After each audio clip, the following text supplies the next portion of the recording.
how many tabs I have. This is the article I'm going over. So you can see that this article is by the NIH. I found it on PubMed, so it's a peer-reviewed and very verifiable source that we have here. And it is from 2022, February 1st, published in the Journal of Biological Psychiatry. Very good publication, so peer-reviewed. And the authors are Lauren A.M. LeBoyce, David A. Ross, and we have the authors here, and Kaufman. So it's titled, I Am Not I, The Neuroscience of Dissociative Identity Disorder. And I'll be reading this. Diana has terrible nights with restless sleep and haunting nightmares. Her coworkers joked about how easily she would startle. She tried to avoid any thoughts and feelings about her childhood, especially about her father. She had a sense that she deserved to be hurt, but she had no idea why. She sometimes felt unreal, like she only existed from the neck up. Her body didn't feel like it was there at all. And this is an experience that I felt myself for a very long time. I was completely avoiding all the memories of my childhood. I did remember them, but I didn't want to talk about them.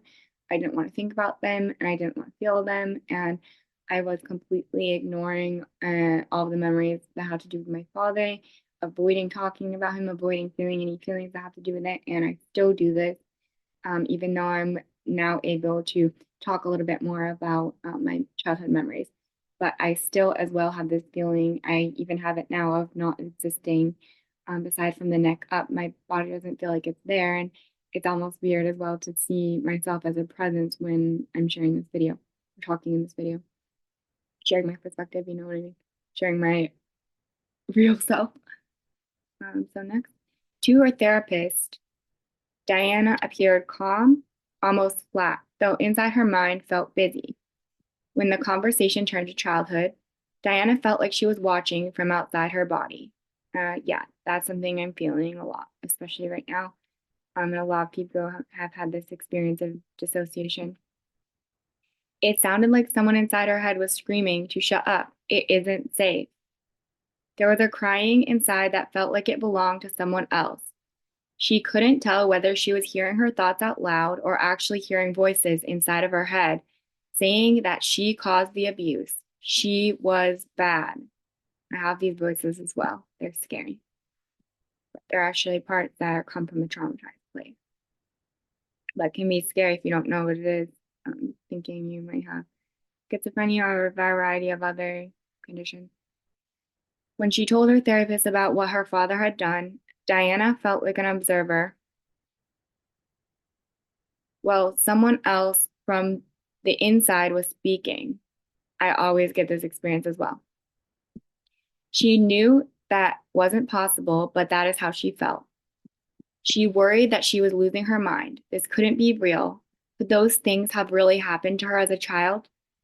This is another experience that I have as well because I remember all my memories, but because of the memories are so extreme and horrific and taboo, I often doubt that they even happened. And I'm shocked to even hear myself and my parts remembering about it sometimes because it's just so horrific. I was a victim of childhood sexual abuse, and I was also by my family member, and I was also a member of the Unification Church or the Moonies, which is a pretty terrible cult, a religious cult. So it's hard to even remember some of the stuff that happened to me as real or admit that, stuff that terrible even happens in real life. Even though the memories have always been intact and they always will be intact, it's not something that I talk about a lot. I'm trying to start to talk more in my everyday life because it can help trauma survivors feel a sense of relief to know that the trauma is over now and share with safe people in their lives or their therapists, especially. As he listened to her story, the therapist also felt confused. Diana had intact reality testing, so this wasn't psychosis, but what else could it be? It reminded him of multiple personality disorder, but wasn't that kind of a made up thing? One of the earliest people to wrestle with this tension was Pierre Genet, a brilliant Parisian scholar and clinician renowned for his ability to differentiate genuine from feigned symptoms. Beginning in the late 1800s, Genet's career focused mostly on so-called hysterical women, many of whom experienced dissociative symptoms, including double consciousness. Remarkably, 100 years before George Engel coined the term, Genet offered psychosocial formulation of what we would now call dissociative identity disorder, DID. These individuals had experienced traumatic events that they had banished from consciousness, but that nevertheless continued to influence their thoughts and actions. Moreover, these events led to bodily manifestations. It would take almost a century for scientists to begin to understand how trauma changed biology. A major reason no one studied this for so long has to do with Genet's most famous contemporary, Sigmund Freud. It always comes back to Freud. Just kidding. Initially, Freud agreed with Genet's observation. He believed that hysteria was related to traumatic experiences, and in particular, childhood sexual abuse. However, amidst a professional rivalry with Genet, Freud abandoned these original ideas and instead inserted that hysterical symptoms were the result of repressed sexual fantasies rather than actual traumatic events. The reason for this shift remains controversial. In part, Freud couldn't believe that sexual abuse could be so prevalent. Surely such widespread pervasions against children are not very probable. And I will add that this is the same perspective that remains today, that remains with people like Dr. Grande and other medical professionals having perspectives that, oh, this must be more rare than it is, because how could childhood sexual abuse be so bad? How could these people be so common? But yet the truth is, it is. And we just have a lot of perpetrators that go unknown, unpunished, and they never get punished for their crimes. For a long time, clinicians favored Freud's response to the trauma fantasy as the central cause of hysteria, and interest in the field remained muted. And that's because clinicians were being paid by the parents. So it's much more favorable to tell the parents that, their child wants them sexually, I guess, than telling them that their family member or trusted loved one was molesting the children.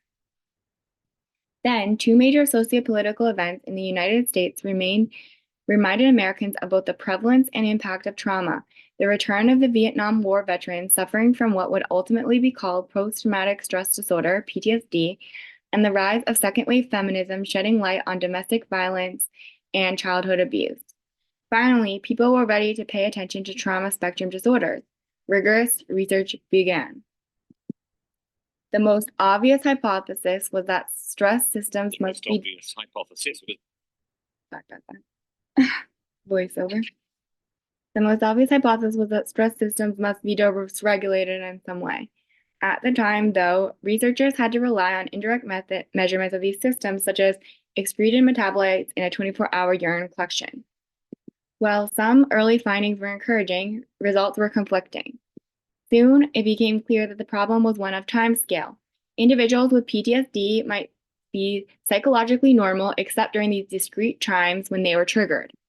A 24-hour window for biomarker collection was too long. Researchers needed an approach with a faster time resolution. A crucial methodological breakthrough came with the development of neuroimaging and ultimately system provocation paradigms. The idea was simple. Researchers asked participants to narrate their traumatic experience and then played back these recordings during the scan. The researchers could then acquire measures of brain activity while the individuals were actively symptomatic. Early days were incredibly encouraging. As expected, they showed increased autonomic arousal and hyperactive amygdala activity. This matched many patients' subjective reports of hyperarousal and reactivity. But there was a catch that emerged as time went on. Some patients didn't show this hyperactivity. And Canadian psychiatrist Ruth Linnaeus was intrigued by these mixed feelings. At a time when most research focused on male combat veterans, Linnaeus was working on an inpatient unit with a broader cohort of trauma patients, including women. She wanted to understand what was happening inside their brains, especially when they were most symptomatic. So Linnaeus turned to the same symptom provocation paradigm. Her first participant was a woman with a history of childhood abuse and active PTSD. Her symptoms were so severe that Linnaeus and the MRI technologist nervously speculated about how high her heart rate might spike during the trauma script. To their surprise, as the script was ready, her heart rate steadily decreased. After the scan, the participant reported feeling numb, detached, and outside of her body. Whereas historically she would have been deemed a psychological non-responder and excluded from some studies, Linnaeus realized that this wasn't a non-response at all. This was their response. Linnaeus proceeded to focus her research on these individuals with the dissociative subtype of PTSD. Within this group, she also identified another subtype with an even more severe symptomatology, researching levels seen in complex dissociative disorders such as DID. And we can see this is the figure. So PTSD is the widest area, and then a subtype is PTSD dissociative subtype, and then inside of it is complex dissociative disorders like DID and OCD. And so you can see in the hyperaroused state, the amygdala is poorly inhibited by the ventromedial prefrontal cortex. You see the ventromedial prefrontal cortex area inhibiting the amygdala badly. And then in the numb state, when the dissociation is happening, we can see the ventromedial prefrontal cortex is regulating the amygdala. So to look at this figure legend, we have conventional post-traumatic stress disorder is characterized by the dominance of hyperarousal symptoms. So PTSD, hyperaroused state. In a contrast, 15 to 30% of individuals with PTSD have the dissociative subtype characterized by symptoms of depersonalization and derealization. That is, feeling numb and detached from their sense of self, body, and environment. Within the PTSD dissociative subtype, approximately half of, so this is the dissociative subtype, 15 to 30%, and approximately half of these individuals, of those ones, have even more extensive dissociative symptoms, which including individuals who meet criteria for dissociative identity disorder. In neuroimaging studies of DID, researchers have asked subjects to switch through the two prototypical cell states, one that feels hyperaroused, emotionally flooded, and like the traumatic event never happened to them personally. That's kind of like me. And one that feels numb and detached as if the traumatic event did not happen to them personally. Did not happen to them personally. And then B, typical findings for conventional PTSD during symptom provocation paradigms, including increased limbic activity, i.e. the amygdala, and decreased cortical emotional regulation, related activity, ventromedial prefrontal cortex, VMPFC. So that's the frontal area regulating the amygdala together. So just to review this, usually it includes increased activity at the amygdala and decreased frontal activity downregulating the amygdala. So the amygdala is just, then that person can't really control their emotions. Together, these findings demonstrate, on average, undermodulation of emotional and arousal in conventional PTSD. Yeah, the emotions are just kind of out of control. Whereas individuals with DID also exhibit this pattern in symptom provocation paradigms when they're in a hyperaroused self state as described above. So the hyperaroused self state. In contrast, in panel C, which is right here, the numb state illustrates typical findings for the dissociative subtype of PTSD during symptom provocation paradigms, including decreased limbic activity, the amygdala, increased cortical emotion regulation activity, the ventromedial prefrontal cortex. These findings support, on average, a pattern of emotional arousal overmodulation in the dissociative type of PTSD. So we're having more control over the amygdala by the prefrontal areas. Individuals with DID also exhibit this overmodulation pattern in symptom provocation paradigms when they are in a numb self state as described above.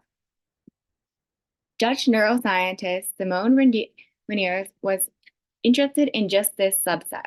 She was familiar with a series of small studies that had pointed to electrophysiological differences in individuals with DID, especially in the temporal lobe.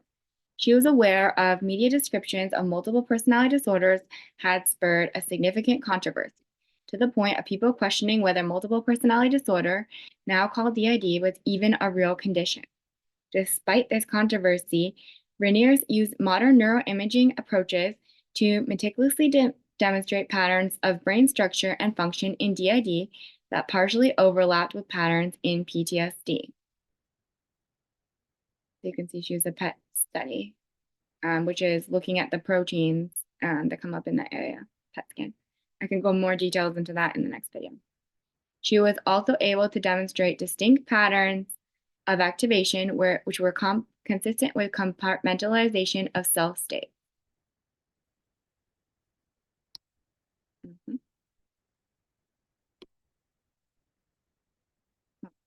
My other turn. Overall, her work placed DID on a continuum with PTSD, showing that it was both biologically real and phenomenologically distinct. After more than a century, science is finally catching up with the experiences of frontline clinicians. Janae's original formulation was precedent. DID is, in fact, a complex biosocial syndrome, an alternative neurodevelopmental pathway that can emerge with chronic childhood maltreatment. The core clinical feature is a disruption of the sense of self and mind. Under ordinary circumstances, children gradually coalesce a cohesive sense of self.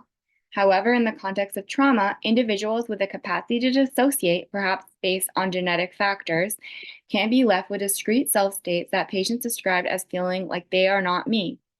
These not me feelings are largely experienced internally, and contrary to media portrayal, often are not observable externally. In addition, as Diana illustrated, individuals with DID experience both conventional PTSD symptoms and also amnesia, depersonalization, and derealization. This qualitative description is now supported by the neuroimaging literature. Practical applications of his work abound. Contemporary neuroimaging approaches may identify a brain fingerprint of DID.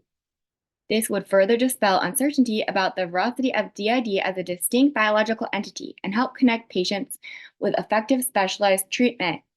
Moreover, imaging findings may point the way towards neuromodulatory targets that could improve function in dysregulated circuits. In the end of the day, a robust understanding of DID helps address one of the most challenging aspects of clinical care. Survivors of abuse may both doubt the reality of their traumatic experiences and even disavow having DID. These feelings may cause others to collude with the denial. To accept the diagnosis of DID means accepting both the individual horror and the societal implications of widespread perversions against children.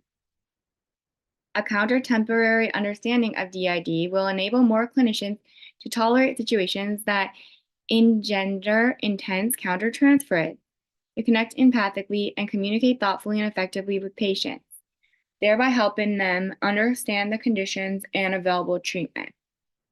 A painful truth that is a misplaced doubt over the existence of DID has prevented people from accessing effective treatment. Ironically, despite Freud's polarizing view on hysteria, modern versions of his talk therapy, relational trauma therapy, can successfully treat DID. With the right treatment, individuals like Diana can learn to trust their feelings and experience their thoughts and their bodies as their own. And then we have some acknowledgments and disclosures here. Okay. References.